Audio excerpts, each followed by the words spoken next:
The Articles of Confederation were a group of documents that comprised America's first form of government. A lot of people do not know that the Constitution wasn't original to the United States. Their first form of government was the Articles of the Confederation. The Articles impose heavy restrictions on the central governing body, resulting in the government having no control over taxes and foreign policy. Two very important aspects, especially for such a young nation.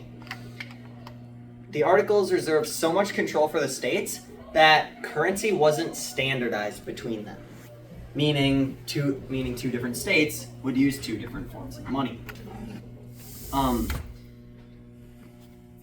This resulted in a huge problem, especially for a country just fresh out of war and already with a mountain of debt.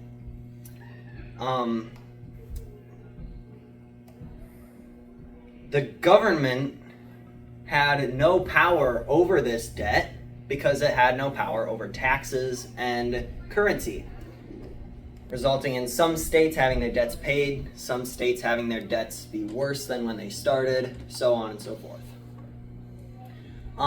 The states had so much power that with a cry for help from the government, very few states even responded.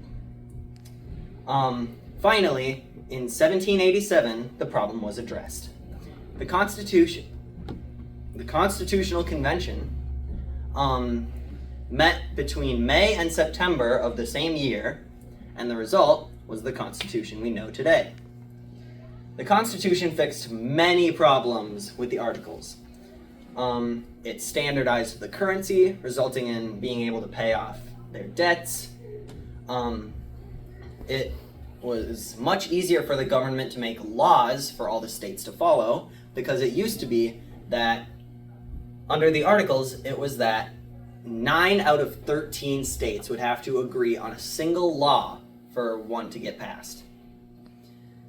With interstate rivalries and whatnot, this was nearly impossible.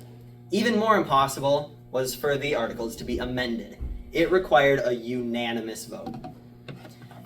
With 13 different colonies, and therefore 13 different points of view, it is very unlikely that most changes in America today from the 1700s would not have been made. Women likely wouldn't have the right to vote, slaves likely would never have been freed, and the number of colonies would likely still number 13 today. The Constitution also gave us our 3 branches of government, and it gave us taxes going directly to the government. The Articles of Confederation may have been a failure, but they were a stepping stone to the Constitution, and were thus vital to making America what it is today.